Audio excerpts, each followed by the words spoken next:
Hey kids, you're back. It's good to have you. Welcome to another edition of Love to Hate. I'm Philip Fullman. And I am Brandon Luna. How you doing, buddy? Doing great. New gear, still working. Awesome. Gotta love it. That's our second week. I know. We should get a GoFundMe page or something, get that studio set up. Right. What the key is, Sarah McLachlan music. What? No. What?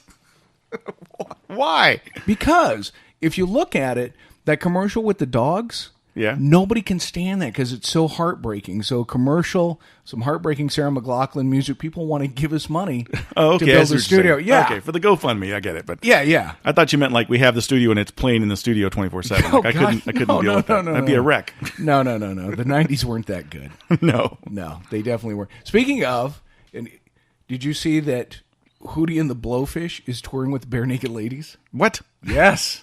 That is just like a confluence of... Is that like one of the signs of the apocalypse maybe or something? It could be. I don't know, man. I know it was... you remember this. You grew up in the 90s. Legally, if you were in your 20s, you were required to own a copy of Cracked Rear View by Hootie and the Blowfish. It was the law, just like Selective Service. Right. You better own this. That and Stunt by Bare Naked Ladies. So yeah. Which was a great album. It was. Did you ever look back and go, why the hell did I ever listen to Creed? I can honestly say I never listened to Creed. Okay, so I didn't know. I think there's a lot of people who regret that they ever listened to Creed. Right. Just, like, why did I do that? That was a bad mistake. Kind of like the same people that listen to Nickelback and... Oh, yeah. You know, it's like they're not proud of it. They're ashamed.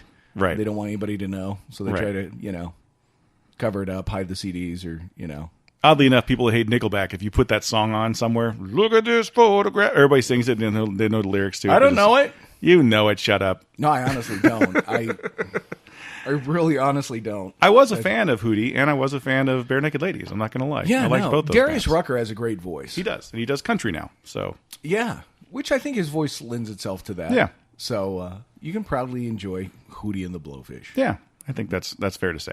Yeah. Yeah. Good man. Nothing you have to be ashamed of. No, not at all. Nothing to hide.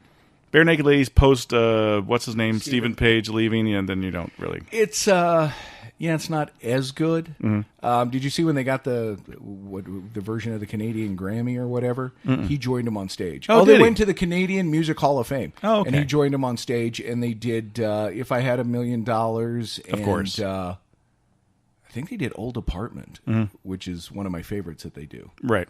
So Yeah, I've seen them twice. you can YouTube that. Yeah. I have yet to see them. They're great live. Great. I can imagine. I saw them with Page and I saw them without. And They they were still have a good lot both of- times. Yeah. The one I saw recently with them was Colin Hay from Men at Work opened.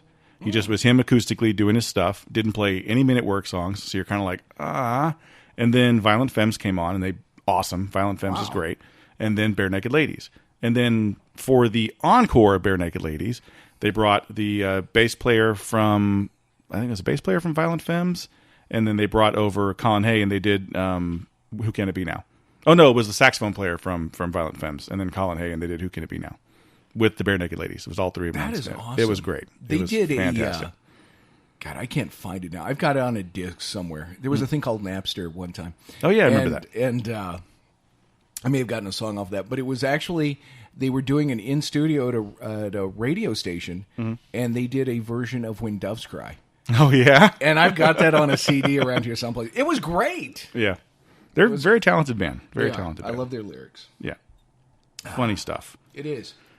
So what are we going to talk about? Well, I can't help but look at your arm and That's the new one. all the You've seen that one, right? No, I have not seen that one. When did this come into play? We're talking about a tattoo, by the way. So I got this one. When was my daughter here last?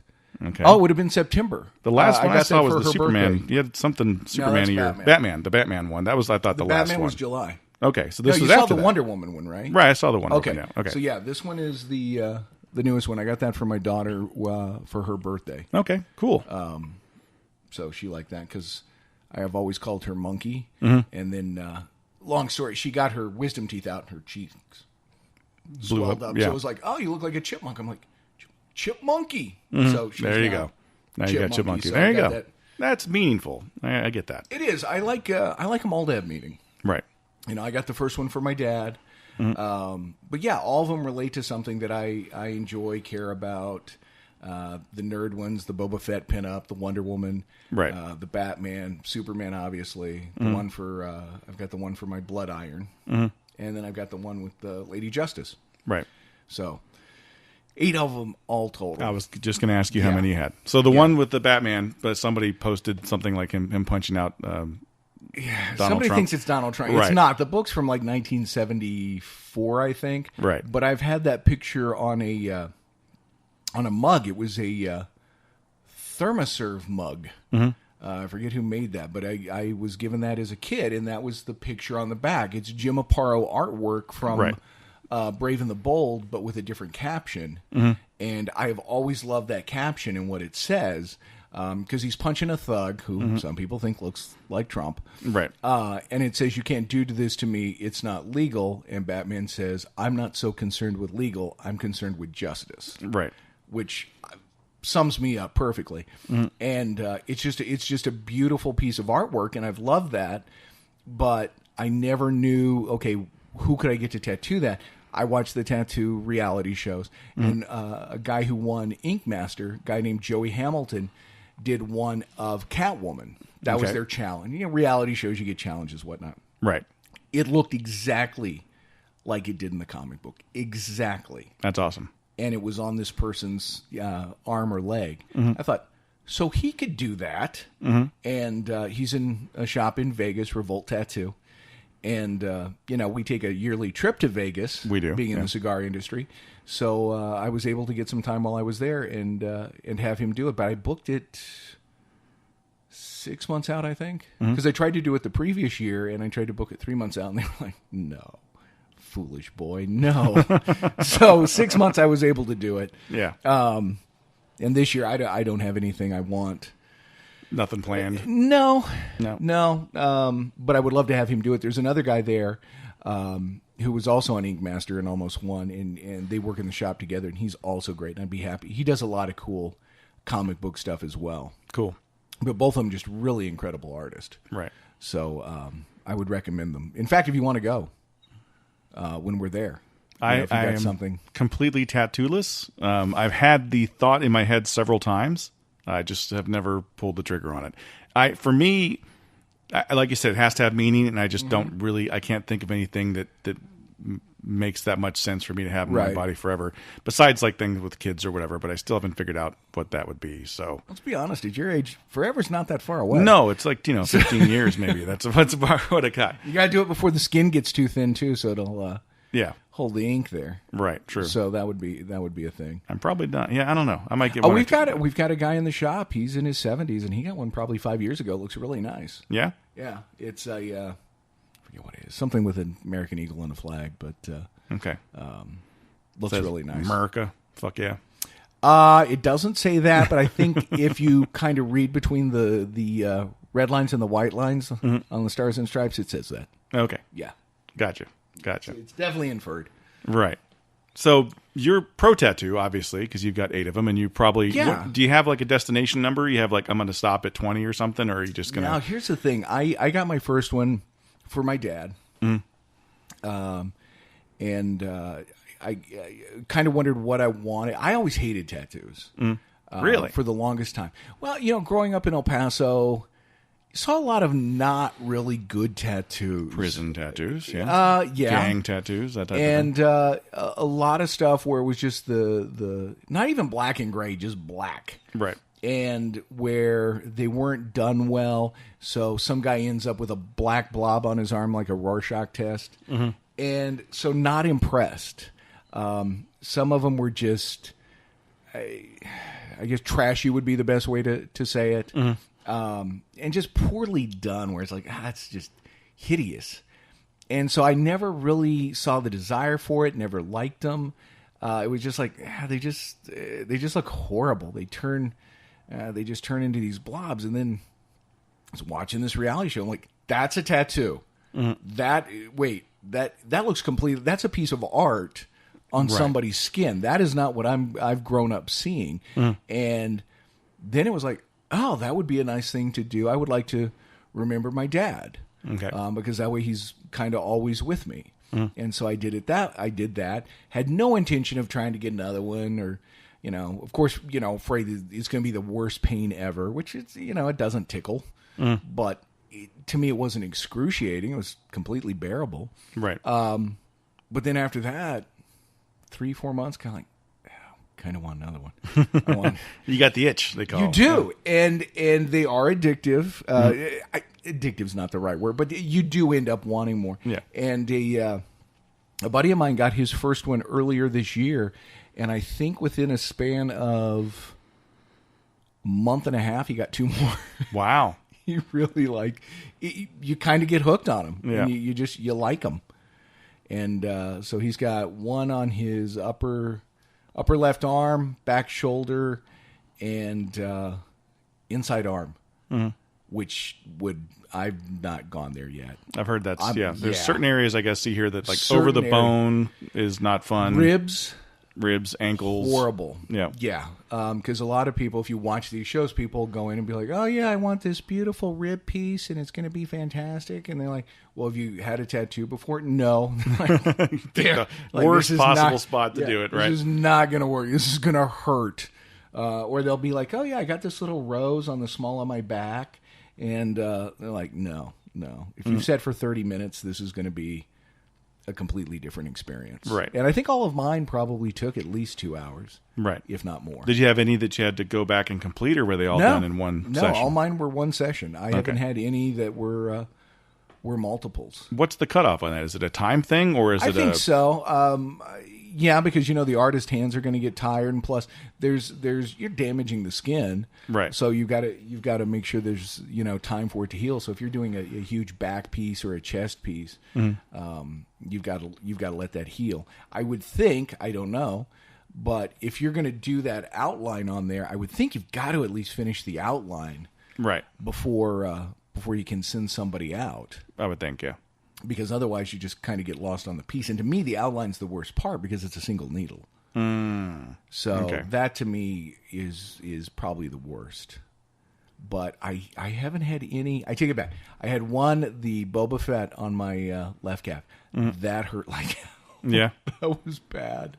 yeah, Yeah, the guy, he was very heavy-handed. Because that's the other okay. thing, too, is, you can let the machine do the work, but, there's a little bit of pressure. This guy used a lot of pressure. Oh, yeah. it was, yeah. You had a bad day, maybe wanted to hurt somebody. Maybe. Yeah. It was just, at the end of it, it was just like, I want to go He's like, home. another fucking Star Wars tattoo, god damn it. These And fucking he loved nerds. it. He was like, that's a great, he's like, no, I love that. I'd love to do that for you. Like, okay. Yeah, And that was a different guy I'd never gone to before. He was like, all right, well, as good as it turned out, I'm not going back to you right. again. He wanted to do a superhero tattoo for me. Like, no, we're not going to do that. Right. So how old's your oldest? 19. So she's old enough. Mm-hmm. She wanted to get one. Well, obviously you couldn't stop her. No, not at But all. what would you, I'd be okay with it. I mean, my wife has one, and she wants to get more. yeah. So I'm not opposed to it. I don't think I've ever been opposed to tattoos. Like, I don't care if people get them or if they want to get them, that's fine. I don't have anything against it. I think there is some point where you cross a line between how would I say it? Appreciating the art and just doing it for the wrong reasons, maybe. Putting shit on your body just for the Yeah, hell of it. when you get into the point where you can no longer cover it up with clothing, I think that's kind of a decision right there that you're going into. Yeah, I mean, it definitely. There was this meme of a chart somebody did showing what your employment opportunities are based on where your tattoos are located. Right. And I've often said, if I didn't need, if I ever knew, like, say I win the lottery, like, oh, I never have to worry about going on a job interview again, I would probably get a hand tattoo. Right. But barring that, it's like, nope, it's going to stay below the neckline and above the wrist. Right. Because then you're still employable. As soon as you go neck, face, hands, you're limiting your job opportunities. Right. Because somebody can see it. And I think the statistic I was reading, 72% of all adults have a tattoo where it cannot be seen, that they can cover it. So I assume that's what the wife's is. Right, yeah, it's on her Because- ankle, yeah. yeah. Or middle of the ankle calf or whatever. Which you is call it. a very popular, mostly women will get them down low ankle. Right, It just seems to be the popular spot. right. That Something and the small. tramp stamp, which I think has gone the way of the dodo. I think that's pretty much done. Yeah. Yeah. Well, once it gets a name like tramp stamp, then it kind of puts a bad little taste. I of am people's not. mouth. Yeah, I can hear people say it, but that was kind of the, and some people ran with it. Right. You know? Aim here, whatever. Yeah, that was some of them. Yeah. And there are some horrible tattoos out there. People get some horrible ideas, and they go with them. And my other thing too is, and again, people can do what they want, but I would never want to have anything, and it's just not my personality. But I would never want anything where a parent would have to like grab their kid and cover their eyes and explain it to them. right. It's just the cat's butthole and the guy's belly button. Yeah, that thing. it's yeah. like that guy it's goes just to Sleater-Bomb without a shirt. That's going to be conversations the parents are going to have to have the entire time. Yeah, right? absolutely. And Why it's does just that guy like, have a kid? that's just not necessary. Right. And again, people can do what they want, but that wouldn't be my style. Plus, my humor doesn't run that way anyway. Right. And that wouldn't have any meaning for me. I would want something that, like I said, it's got to be meaningful. And I don't know if you've ever Googled anything about ugliest tattoo. There are some truly amazing tattoos out there that are just God awful. or just even if they're well done, just that's a bad choice. You are going to regret that Nickelback tattoo. Right. The ones that always make me laugh and cringe at the same time is when it is, like you said, the meaningful thing. Like if your dad's one, you've seen those ones where it's like, oh, here's a picture of my grandma. She's my favorite. She passed away. I wanted to do something to honor her. And then you see the tattoo and it's like completely nothing like the picture, and it just looks awful. And it's just, something, that guy's going to look at and go, fuck. Just portraits are so hard to do. And the reality show that, Ink Master, where they do, even skilled people can screw them up, shading or whatnot. It's like, wow, you just made them look absolutely horrible. You've ruined this memory of my family member. I would be very leery if I ever wanted to do one. Now, there's a gal in Austin whose name I can never remember, but she does amazing portraits. So that would be one where I would have no issue going, yeah, I've seen what you can do. But that's something I couldn't trust somebody with. Plus, I don't know that I want a portrait. Right. But yeah, there's a lot of people I think who are too trusting, or they let their buddy practice on them. Right. Which, I mean, you got to practice somewhere. Yeah, true. But I've seen those though. I've seen those people that have that, like, just really awful. It looks like a blob, and you're like, "What the hell was that?" Like, "Oh yeah, I was learning how to do it myself," and just put it on my hand right there, and it's like, "Fuck, you got like the worst tattoo in the world on your hand." Now you have to tell everybody why you did it and how drunk you were when you did it. So it's just. I have a buddy who had a tramp stamp, and it was a horizontal, I guess, lightning bolt. And it was very sketchy. I mean, it was just jagged, and it looked horrible. It wasn't filled in. It was just an outline. I'm like, why the hell would you get that? And he's like, well, I didn't really have a choice. He grew up in East L.A. Okay.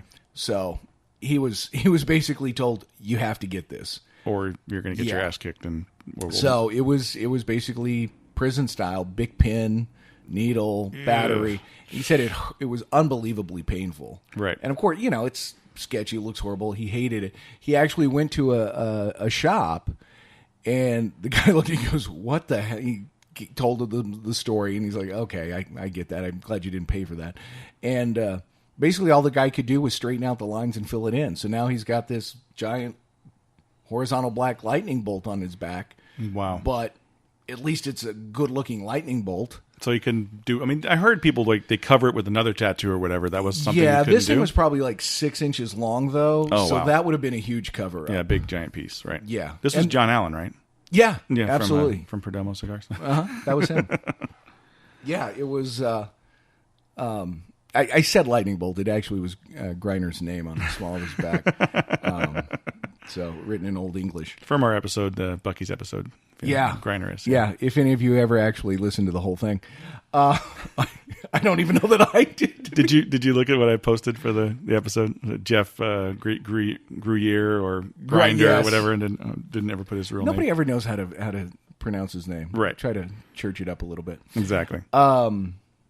God, I don't even know what I was saying. The whole job. The Black Lightning 6-inch thing. Right. Basically it's fixed now, but he's still got this shitty tattoo on his back. That's But too it looks bad. better. Yeah. So never let anybody hold you down and give you a tattoo. Force but I you, guess yeah. you grow up in gang territory. It's kind of like, well, Yeah. you're gonna have to do that. But the stat I'm reading on this was it Pew Research? 3 in 10 Americans have tattoos. Wow. So they seem to be cyclical, right? I mean, like How they're so? well, meaning that there's time periods when tattoos are all the rage and everybody's getting them, and they seem to be really popular, and then they kind of die off, and then they get popular again, and they die off. I don't think it's yeah, probably because I think in '90, what was it? Everybody was getting tribal. right.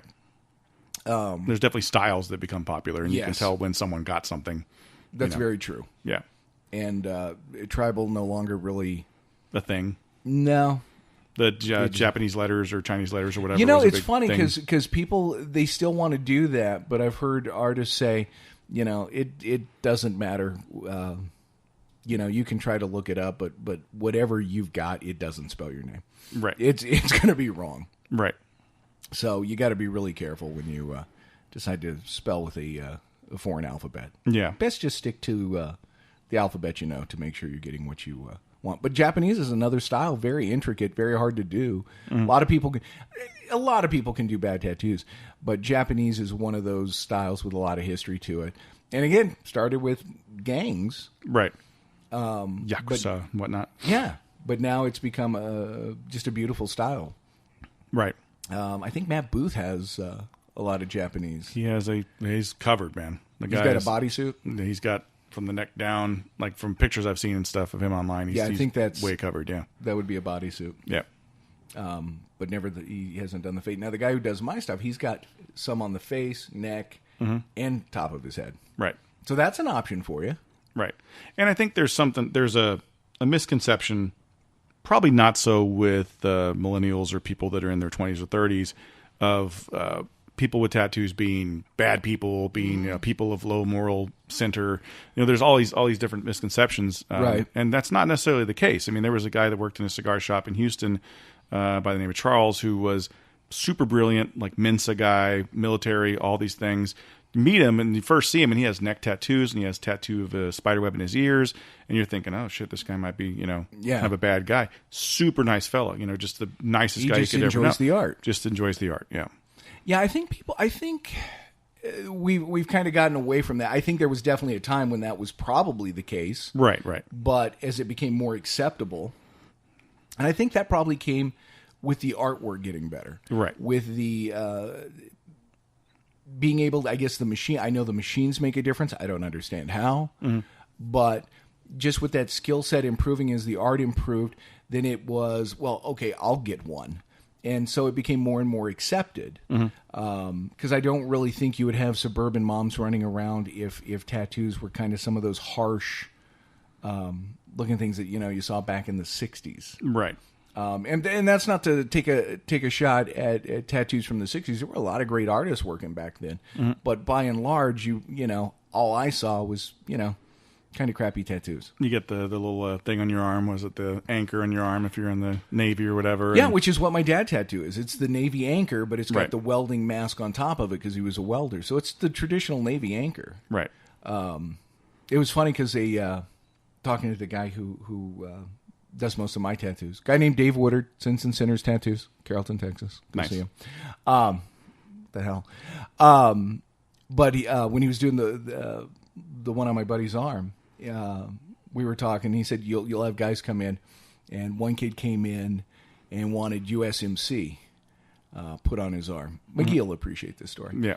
And he said, "So you're a Marine? Yeah, I'm going for basic."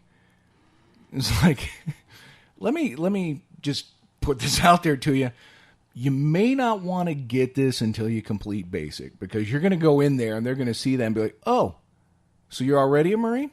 Right. Show us how it's done." And they're going to make your life even worse. Right. So he said, "Yeah, the kid waited." Yeah. No stolen valor. Not a good idea. Yeah, no, don't assume you are a Marine until you've earned it. Right. So yeah, he never. That's good of him did to say that, and not Yeah, just and I because there's think a it guy came- that could take a buck and just do it. Yeah, and he said, that was because he had gotten older. He goes, when I was younger, I'd probably been like, yeah, screw it, whatever, I'll put it on you. But, he said, now that I'm older, kind of like, Right. maybe you don't want to get that. Yeah. Or he'll coach him a little bit. Does McGee have a Marine tattoo? I don't even know. I'm assuming he does. Or I have no tattoo. idea. Yeah. Oh. He has, Trey has a bunch. Trey Andrews. Yes, he does. And he has one that's regrettable.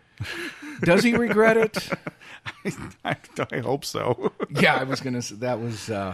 It's a well-done tattoo. Again, it's one of those where it's not a poorly executed tattoo. Right. It's just something you shouldn't get. Or why would you do that? Right. Yeah. And I'm not even... I know the story changes all... Basically, what it is, folks, is it was a dare that involved money and free cigars. And somebody's like, who's crazy enough to do it? And Trey stepped up and said, I'll do it. I'm that guy. So it's now on his calf. Mm-hmm. He has to show it everywhere he goes now. Everybody wants to see it. Everybody wants to see it. Is that new ink? Hey, sweet, you know. What in the actual fuck is that? God, most people probably say to him. Well, and there's I've seen some one kid, and again, talk about well executed, an entire rib piece. So this is thing from about waist to above the nipple on his side of the Monster Energy logo.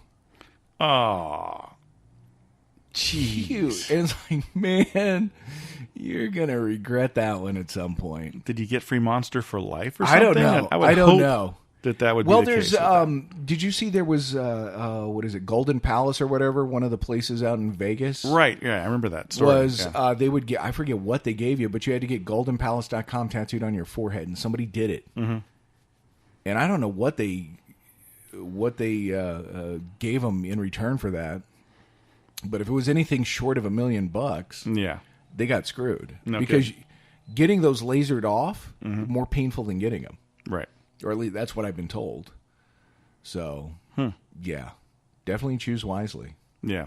Well, it's a needle versus burning your skin off, basically, is what it boils down to. Yeah, because you've got to burn through several layers to get to that. Because if you think about it, as you exfoliate or whatnot, the tattoo's still there. So that's deep, deep down. Mm-hmm. It just doesn't come off. So, they're having to burn a lot. You got to get it down to the layer where it's enough where your body can get rid of the rest naturally, basically, is what I've heard. So, yeah, I mean, they're basically using that James Bond laser on your head. Right.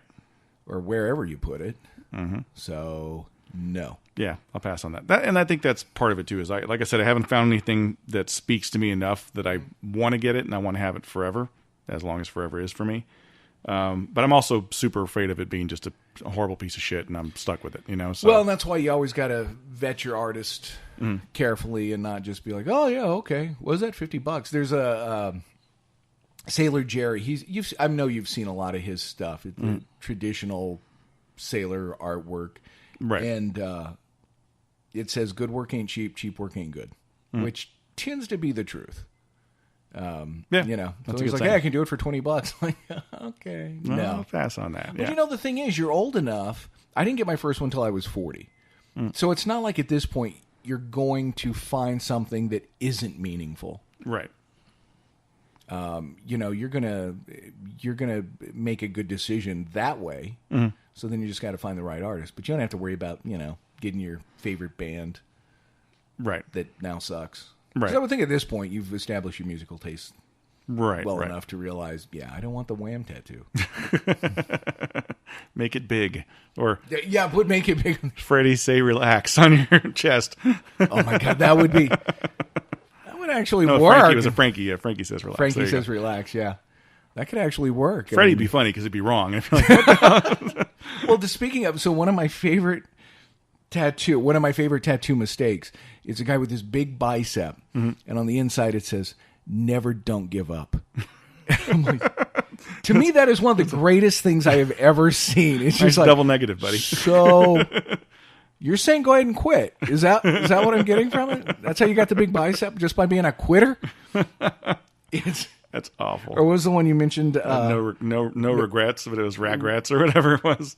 That was from a movie. There was one I saw, and it was only God can judge me, but the way it was spelled was like jugs me. And it was just like, spell check, man. You gotta do spell check. How wrong does your day have to go for you to be a tattoo artist and not know that that's misspelled and just say fuck it and this is going to be funny? I don't know. Yeah, I guess if so. That's the thing. I would never want to piss one off. Right. Because at the end of the day, it's like, they've got the power to, and even if they do it well and correctly, they could, add a little extra pressure if I'm pissing them off. Right. So I never want to do that, and if they want to take a break or whatever. But so far, I've been fortunate because everybody I've dealt with has been really nice and accommodating, and yeah, what are you looking for? We can do that. Mm-hmm. So I've had good experiences, but again, I've tried to vet that a little bit more because I don't want to end up with, just something that looks like utter crap. Right. Well, I'm a research guy. It takes me a lot of time and research before I make any kind of purchase. So even with these microphones and stuff that we just picked up, I really did a lot of research to make sure this is going to be something that's going to work for us. Let me just say, it was great because I didn't have to stress out about it. Right. Like, Brandon will tell me. Right. He's like, I don't know. But that's the guy I am. So for me to find a tattoo artist, if I decided to get one tomorrow, I probably wouldn't get it till I was like 50 because I'd be doing that much research, unless I just went to your guy. But, it's just one of those things where it would take me a long time totally to make that recommend decision. My guy. Yeah. Tattoos aren't new. There is a brief history of tattoos. I've got some information I wanted to hear. The first evidence: prehistoric man, prehistoric people. Let me start this over. An evidence that prehistoric people knew and practiced tattooing are tools that were discovered in France, Portugal, and Scandinavia. These tools are at least 12,000 years old and were used for tattooing. Oldest surviving tattoos are the ones found on. It's called Otzi the Iceman. On a mummy found in Otzi Valley in the Alps, dating back to the 5th and 4th millennium BC. We also know that Germanic and Celtic tribes were tattooing themselves. The mummy of Amunet from ancient Egypt, and the mummies of Siberia also had tattoos in the 2nd millennium. So they've, this is something we've been doing for a while. Well, that's in the Torah, in Leviticus. Right. What's considered the prohibition against Jews getting tattoos. Mm-hmm. Obviously, I broke that one. But there's also some discussion about it because it's, okay, what does that really mean? And as was explained to me by Rabbi, it is not against the Torah or against the written law, but it's against rabbinic law. Mm-hmm. The reason being, there's a little room for ambiguity as it's written because it talks about not gashing your skin as the pagans do, because they would do it for idol worship. So they would, right. Here's our false god. We're etching this in our skin. But if a Jew were to do that, but it wasn't for a false god, is that still wrong? Because you're trying to separate yourself out from the pagan idol worshipers, so that there was no confusion of, okay, are they pagan? Are they Jewish? The rabbis just said, nobody gets anything. Mm-hmm. So that way we just know, and you're not an idol worshiper. But that has become more and more popular, and oddly in Israel, mm-hmm. A lot of the military, the guys in the IDF, are tattooed. And a friend of mine actually who went over and he served, he's from Texas, but served in the IDF over there. He got his first tattoo while in Israel. So there are cases where more and more Jews are getting tattoos, and some doing it to remember their grandparents, right, who were in concentration camps, and they're getting their grandparents' numbers. Oh, wow. On their arm as a memorial to them. So there is a lot of that. Of course, they always say, the prohibition, you can't be buried in a Jewish cemetery, which is not the case. I mean, each cemetery could say no, right. But there is no outstanding prohibition saying you cannot. But yeah, that's one of those things that's kind of changing. Out of respect, I just cover up when I go. Right. Because I just figure, I don't want to be a distraction to anybody. I don't want to insult anybody. Mm-hmm. So I just cover up, and everybody knows I have them. Right. But it's just a non-issue at that point. So yeah, you're right. They've been around. Yeah. A long time. Do you have anything there about Samoa? It's getting There's all kinds of stuff in here. Yeah. So Christianity appeared. Tattooing was considered barbaric. Slowly faded in Europe. Returned. Transocean travels in the 16th century. 16th. With transitions around 16, I don't know. Travelers like Sir Martin Frobisher, William Dampier, and Captain James Cook brought home tattoos with the indigenous people from places they visited and were often tattooed. At first, tattooing was reserved for sailors in lower class, but in time, tattooing artists became more and more proficient. Tattooing became a hobby for the aristocrats who had money to pay for high price professionals. Sailor's also where you got the earring on men. Mm-hmm. That's where that started. So you had the guy with the tattoo and the earring. Hepatitis was a big problem. Second World War, many banning tattoos because of that. Most effective way for tattoo removal is laser. We talked about that already. Ancient Greeks and Romans tattooed their slaves and criminals so they could be easier to identify if they escaped. And Chinese actually tattooed their criminals as well. So it's been, there's a lot of stuff in there. I've got a friend. He found out he is of Samoan descent, and he wants his first tattoo to be a traditional Samoan style tattoo. Yeah. Is that the tappy, tappy, tappy? Where you have the one needle and somebody's just hitting that little board really quick. No way. Those look more like, they're like bumps on the skin, right? That's how they're designed. I mean, they eventually go down. Right. But the patterns are very intricate. Right. Basically, think of Jason Momoa. Right. That's more of that Samoan style, but he's Samoan. Right. Well, The Rock has some of those too, I think. Yeah. He? Yeah. And I don't know that they went with that style. Mm-hmm. You couldn't talk me into that. Yeah. No. Not your thing? No. They were bad enough without having to just sit there and just one at a time, just tap, tap, tap, tap. No. What if you had that old print style where you can see the dots in the ink, for like an old Superman? Oh, man. Ow. Yeah. That's kind of how they go down. The ability that those people have to hold their hand that steady, to come out with straight lines like that is phenomenal. Right.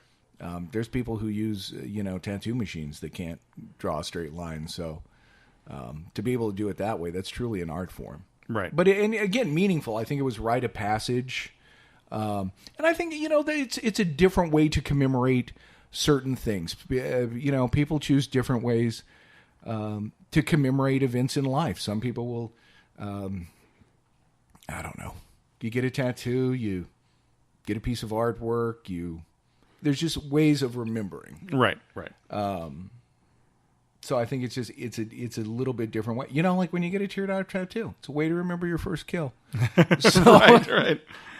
So yeah, tattoo on television, as far as reality shows, has been around since the early 2000s. I'd say early 2000s. Inked was the first one in 2005.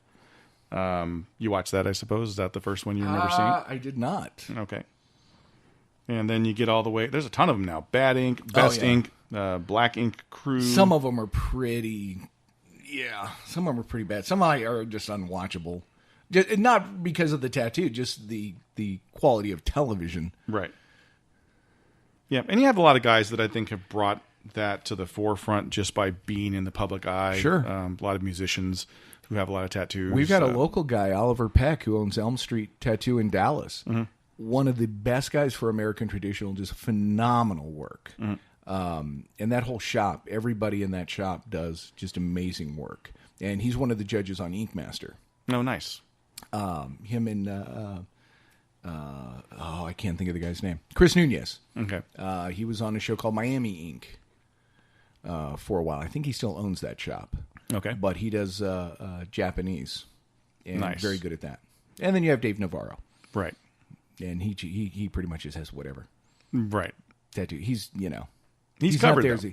He is. He totally is. But they, that's an interesting show. And again, they add a lot of the fake reality drama. So I forward past that just to get to the tattoos. But there's some amazing stuff on there. Like I said, that's where I found my guy, Joey Hamilton. Mm-hmm. And then you see guys like, nope, would never let that guy. That's got to suck being in that show, being the guy that loses or the guy that really fucks something up. Because that's your career at that point. It really is. It really is. And I think having looked at some of their artwork later and their other tattoos, it's like, man, how much did being on the show screw with you? Right. Because you've got 6 hours, and some of these shouldn't take that long.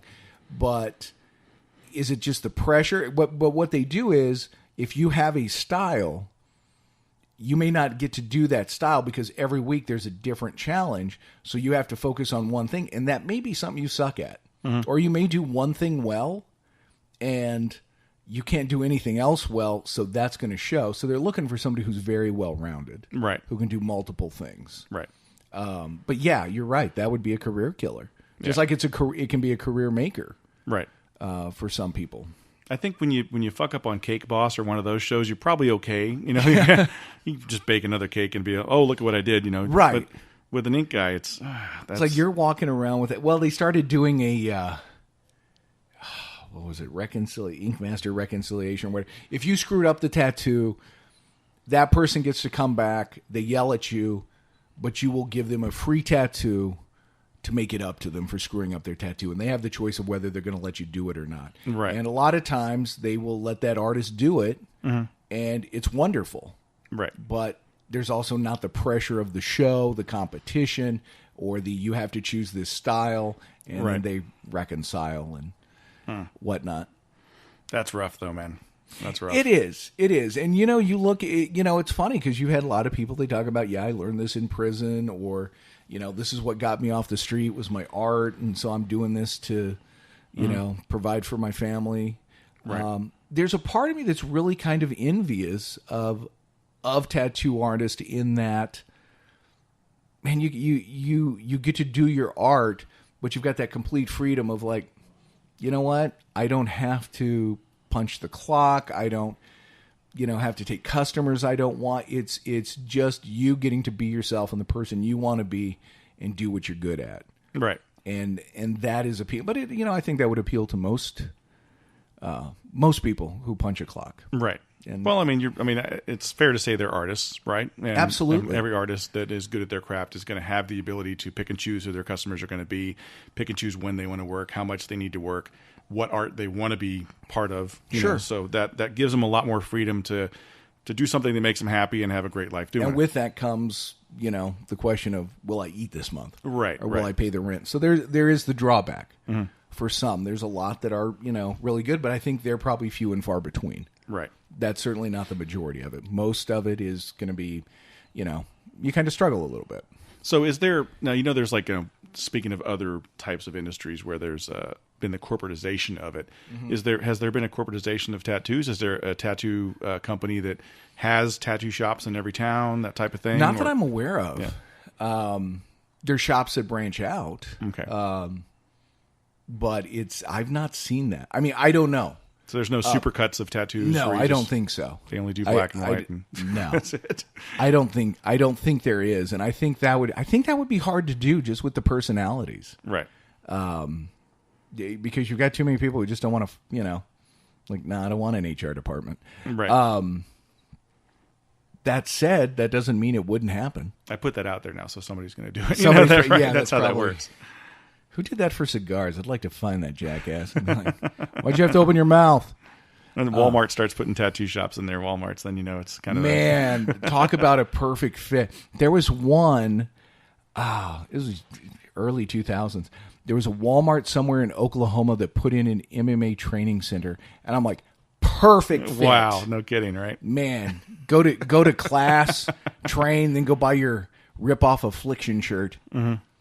Because they didn't, I don't think Walmart could sell. Was Affliction, that was a higher end Right. of the douchey shirt, right? Yeah. So they had one that was like their version of the douchey t-shirt Right. that you could go buy. Yikes. Yeah, and again, those, a lot of those fighters are tattooed up. A lot of cigar guys, as we were talking about, have tattoos. Because you've got that freedom, Right. which not everybody has. Right. So they kind of have to hide it. Well, it's definitely one of those things where I think at this point in the world that we're in now, you cannot judge a book by its cover. Very true. You have to definitely get to know the person. It's not there's always going to be some element of it that I think in the older generation, maybe people that are in their 60s or 70s might still have that, if I see that guy in a dark alley, I'm not going to talk to him. Right. Whereas I think the younger generation they look a little past that, I think. So, They're more accepting. right. Which I don't know how that happened. Not that snap judgment about, well, this person kind of looks a certain way. And maybe because we were always taught, hey, when you leave the house, watch out for people who look like this, because they're going to try to sell you drugs and rape you and steal Right. your car and your lunch money and all of that. Like Mormons? Yeah. Yeah, okay. Yeah. Scientologists. Scientologists, there you go. Yeah. Because they're, hey, you want to take a free personality test? God. I went back and rewatched that episode of South Park. No, did you? Yeah, well, because I'm watching the Leah Remini show. Yeah. About Scientology. I just find it fascinating. It is. And I'm like, I just don't fucking get it. Yeah. It's beyond me. You know, if we really want to drive up ratings, we should do an episode on Scientology and have them get pissed off at us. And then they'll be like, that'll get out there and people will be like, what is this show? And then people will start listening to us because we pissed off Scientologists. Right. And then we end up dead. Did I tell you I worked for a Scientologist for 3 days? No. Didn't know it. No. Yeah. So the interview, it was a chiropractor. Okay. You know, big firm. And they were looking for somebody to do public relations. I'm like, okay, I'm a disc jockey. I could do that. And you come in, you take all these weird personality tests. I thought nothing of it. And they keep filtering through until, you know, they only have a few people left. And I passed. And so they're, you know, they have you report to work and all of that. And their idea of public relations is get us a booth outside of Walmart so we can do free adjustments.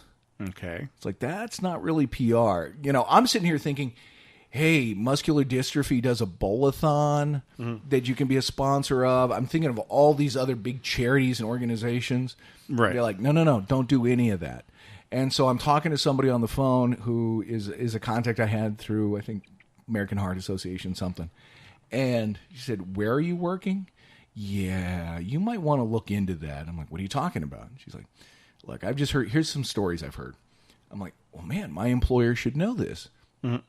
So I go to my boss. I'm like, look, I don't know if you guys are aware, but there's stories out there about, you know, about this. And I think it'd be a really good idea if, you know, we address this somehow to say, hey, this is not what's going on. It was basically insurance fraud. Right. And they were just like, no, quit. You need to quit calling these people. Did you call Walmart? I'm like, no, I haven't called Walmart. I mean, I've got all these big things already lined up where we can, you know, be sponsors and we'll be included and whatnot. No. I get called into the doctor's office and he starts talking to me about the importance of listening, basically being a team player, doing what you're told, etc. And as I'm sitting here, I'm like, fuck, I really need this job. God damn it. Like, And I look across the room and there's some poster about how you can become your best self. And at the bottom, it says Church of Scientology. And at that point, I'm like, whoa. Stop right there. I'm like, you're a Scientologist? What? He goes, well, yeah. I'm like, you know what? Fuck you. I'm like, I'm not working for you. Well, I'm like, no. Fuck you. You're a nut. And I got up and left. Wow. Like, I don't need the job that bad. Yeah. Like, no, I'm not joining your cult, jackass. L. Ron Hubbard, not tattooed. So see, that's what happens. Yeah, you get nutso. You kind of do. God, Yeah. it's fascinating. But we maybe that's something. What's that show called? Lee Remini thing. Do you remember? Leah Remini. Something. Scientology sucks. Yeah, that was actually. You know, that was actually one of the. At some point when they pitched the yeah, show. when they're just spitballing everything. Let's see, Leah Remini, Scientology sucks. No. What can we go with? Escape from Scientology. It says starring Tom Cruise. No. Let's see. Scientology and the Aftermath. Okay. And it's now in its third season. What is that on?